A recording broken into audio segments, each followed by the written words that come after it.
Bonjour, c'est Anne-Sandrine Di Girolamo au micro des Ondes de l'Imo, le podcast immobilier attentif et curieux. J'ai toujours été séduite par l'idée qu'un bâtiment raconte son époque et le travail de ceux qui lui ont permis de sortir de terre ou de faire peau neuve.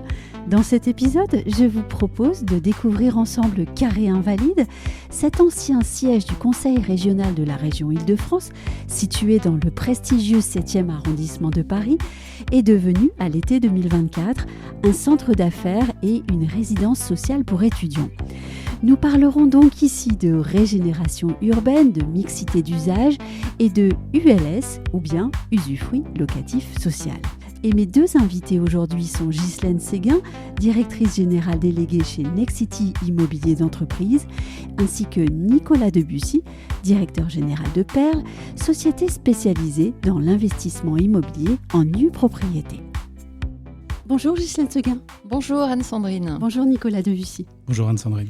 Puis-je vous demander à chacun d'entre vous, pour commencer les choses, de circonscrire le projet Carré Invalide, peut-être par quelques mots-clés.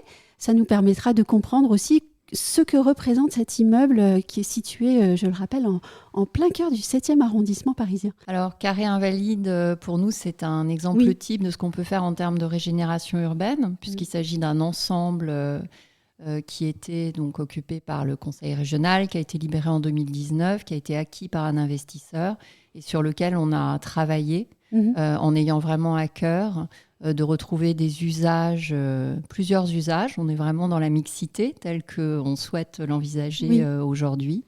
Et donc, c'est un ensemble complexe que nous avons eu à cœur de réhabiliter au mieux. Oui, on déplace le produit vers l'usage. Hein, c'est exactement, cela. Oui. Exactement. Et pour vous, Nicolas Debussy? Alors, en complément de ce que vient de dire Ghislaine, évidemment, c'est cette mixité qui est intéressante avec l'insertion de logements et d'une résidence étudiante sociale.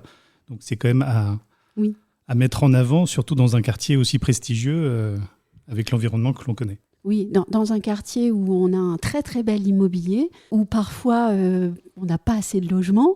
On a là maintenant un immeuble avec des bureaux, du logement et du logement social. On remplit quand même toutes les cases au fond. Absolument. Et maintenant, pour que nos auditeurs aient une idée de l'ampleur de ce projet, moi j'aimerais bien qu'on dise déjà combien d'années de travail ont été nécessaires pour faire sortir Carré Invalide, peut-être aussi combien de personnes appliquées, voilà, pour avoir une idée un petit peu de ce que ça représente, parce que ça paraît toujours tellement facile quand on passe devant un immeuble qui est rénové. Alors aujourd'hui, on est en 2024, nous allons livrer l'immeuble cet été. On travaille sur ce projet depuis 2019, depuis qu'il a été libéré par le Conseil régional. Donc, c'est effectivement 5 ans. Dans le métier de l'immobilier, le temps est long, puisque les projets, ils doivent d'abord être conçus, ensuite on dépose les autorisations, et seulement après, on peut faire les travaux. Côté tertiaire, il y a plus d'une dizaine de personnes qui ont été impliquées sur cette opération, et je pense que c'est à peu près le même nombre sur la partie résidentielle, puisqu'on a 2 filiales de Nexity qui sont intervenues, une filiale tertiaire et une filiale résidentielle.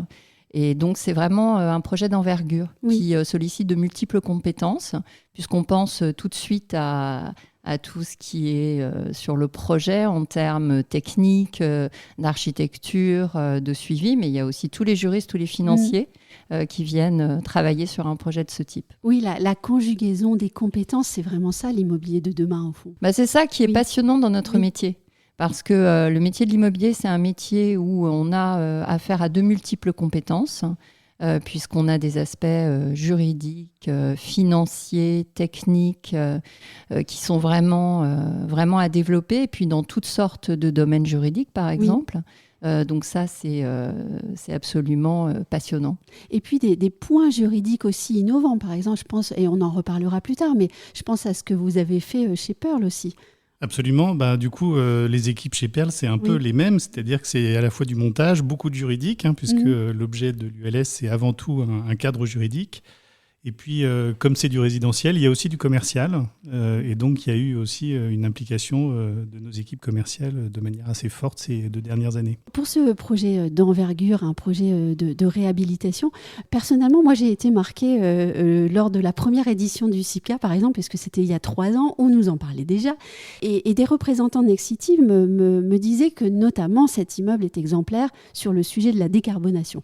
Alors, bien sûr, c'était le sujet du salon, mais quand même, à aujourd'hui, c'est un immeuble qui reste exemplaire sur cette question de la décarbonation. Peut-être pas seulement, d'ailleurs. Alors, il est déjà exemplaire parce qu'on a choisi de ne pas le démolir, de le conserver, de le réhabiliter, trouver des solutions pour l'adapter aux usages d'aujourd'hui et en plus insuffler à la fois du logement et de l'immobilier d'entreprise. Donc ça, c'est le premier caractère vraiment exemplaire. Ensuite, il est aussi exemplaire parce que nous avons travaillé avec Saint-Gobain sur des matériaux innovants tels que les vitrages, qui sont des vitrages bas carbone, et de même sur les cloisons, puisque là aussi, on a utilisé des produits développés par Saint-Gobain qui sont bas carbone. Et là, on était dans des premières mondiales en plus. Absolument. Oui. Donc, pour la première fois, on a notamment travaillé sur la façade, puisqu'on a beaucoup amélioré la façade en créant une façade vitrée qui vient dégager des loggias qui sont extrêmement agréables et qui permettent de profiter de toute la vue, puisqu'on est au cœur du 7e. Donc, c'est vraiment assez remarquable. Et ce vitrage que nous avons utilisé pour la façade, c'est le produit nouveau développé par Saint-Gobain et qui est bas carbone.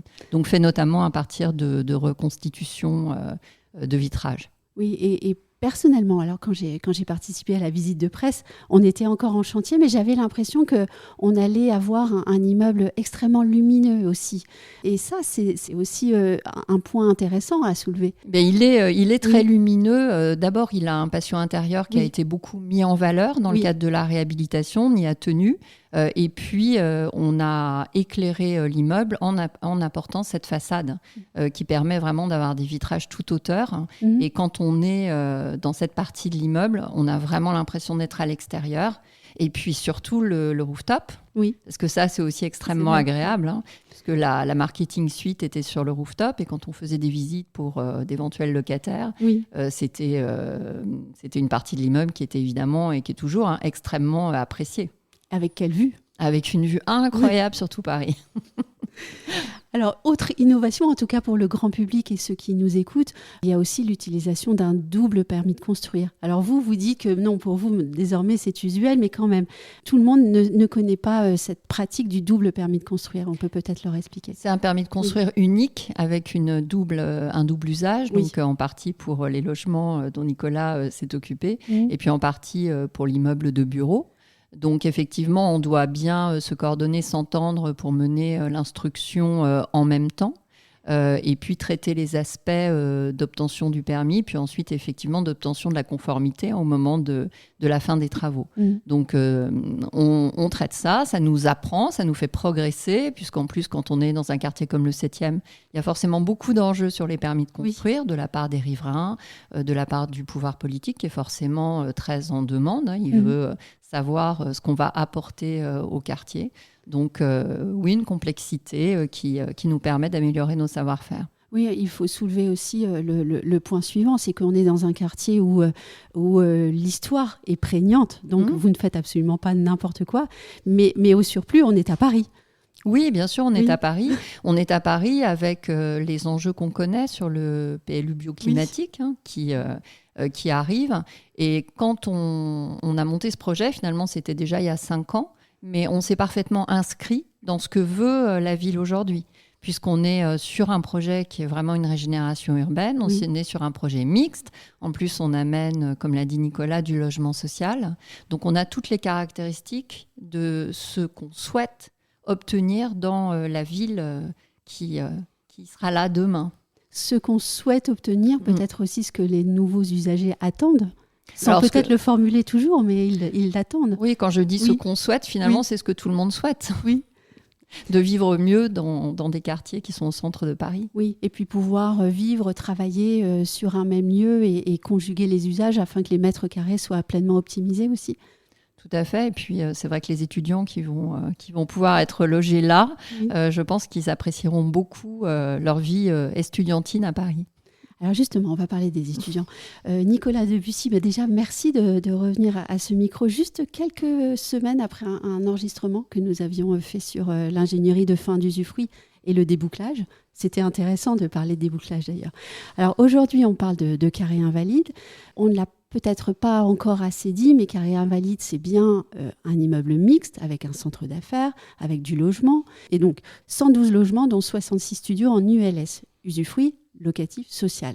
Comment est-ce que Pearl, la société dont vous êtes le directeur général, a-t-elle orchestré les choses pour rendre possible une résidence étudiante et du logement social en plein 7e arrondissement de Paris? En fait, l'opération de carré invalide, c'est parfaitement l'ADN et l'archétype même de ce que Pearl essaye de démontrer depuis plus de 20 ans, à savoir de créer du logement abordable dans des zones où le prix du foncier est vraiment élevé, ce qui est le cas dans le 7e. Et donc, ce montage, au-delà de la demande initiale qui était celui des pouvoirs publics de pouvoir mixer à la fois du logement et des bureaux sur ce site, ce montage a permis, encore une fois, la création de ces 112 logements sociaux au travers de cette résidence étudiante qui va être exploitée par la RIVP et le Crous. Et justement, pour respecter ces équilibres, on a injecté cette épargne privée à travers de l'usufruit locatif social, de ces 66 logements vendus à des investisseurs privés qui ont permis d'équilibrer l'opération d'un point de vue financier. Donc c'est vraiment parfaitement ce que Pearl réalise depuis plus de 24 ans, du logement abordable dans des zones tendues où les équilibres financiers sont parfois difficilement atteignables avec du logement social pérenne, classique, à 100%. Et donc, juridiquement parlant, on est en vente en nue propriété avec un démembrement. Exactement. On a vendu d'un côté la nue propriété à des investisseurs qui, dans 20 ans, quasiment jour pour jour, puisque la livraison approche, récupéreront la pleine propriété de ces logements. Et donc, pendant 20 ans, ces logements vont être exploités par la RIVP. En tout cas, ces 66 logements vont être exploités par la RIVP. Donc, dans 20 ans, vous reviendrez parler du débouclage de carré invalide. La question que j'aimerais vous poser à tous les deux, c'est celle-ci. En quoi ce projet vous aura permis à chacun d'avancer? Alors, je m'avance un peu, mais je suis certaine que vous irez beaucoup plus loin. Perfectionner certaines pratiques constructives, peut-être peaufiner ou expérimenter mieux encore des montages juridiques, des montages financiers. Alors, je pense que ce projet, ce qui nous a permis de peaufiner, c'est le travail ensemble entre deux équipes, une équipe résidentielle, une équipe d'immobilier d'entreprise, pour se coordonner et mener à bien une opération mixte, et qui plus est de rénovation. Donc, sur cette partie, on a beaucoup appris. D'abord, vous le soulignez avec le permis de construire, mais pas seulement, aussi dans la gestion sur le plan politique aussi, du projet, où chacun doit apporter sa pierre à l'édifice, sa contribution. Et c'est vraiment, pour nous, ça a été vraiment un apprentissage supplémentaire dans la coordination d'une opération aussi complexe. La coordination des opérations donc, entre les équipes, mais aussi avec les pouvoirs publics, et vous venez de le dire. Et ça, c'est un point souvent difficile aussi pour vous. Alors, c'est un point qui est incontournable. Oui. Donc, nous travaillons toujours avec les pouvoirs publics, parce que dans la mesure où on vient impacter la ville, on vient impacter des sites, eh bien, nécessairement, nous faisons avec ce que souhaitent les politiques, puisqu'ils ont été élus pour mener une politique, et sur certains aspects, desiderata de leurs concitoyens. Donc, on vient forcément s'inscrire dans un dialogue avec eux, et on ne pourrait pas faire autrement. Et comment est-ce que ce projet est-il reçu alors par des équipes en place ? Il est bien reçu parce qu'il permet de régénérer, de donner une deuxième vie à un bâtiment qui était libéré par le conseil régional.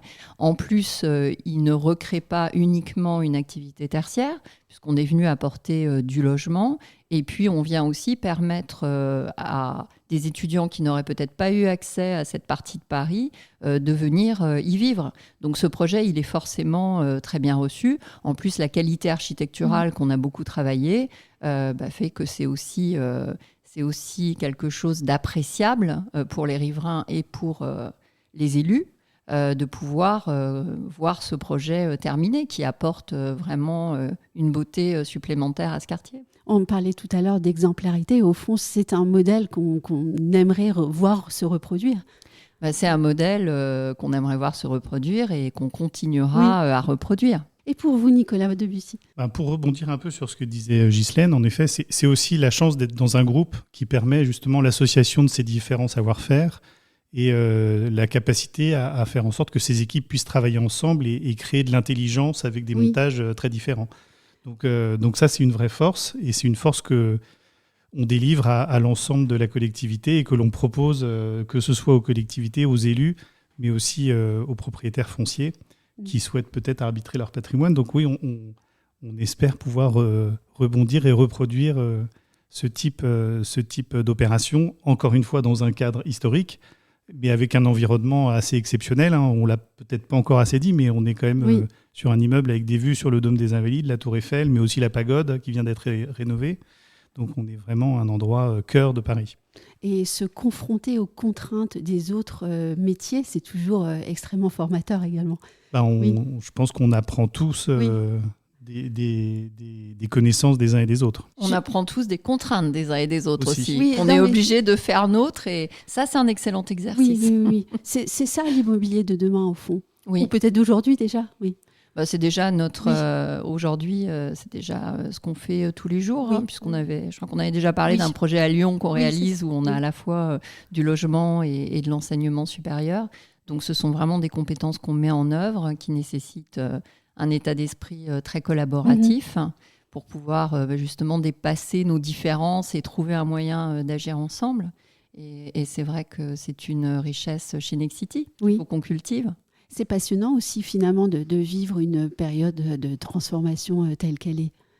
C'est une période extraordinaire parce qu'on est à la fois dans une situation qui est difficile au regard du marché et en même temps on est dans une conjoncture qui va nous obliger à nous dépasser, à trouver d'autres chemins qu'on n'avait peut-être pas imaginés.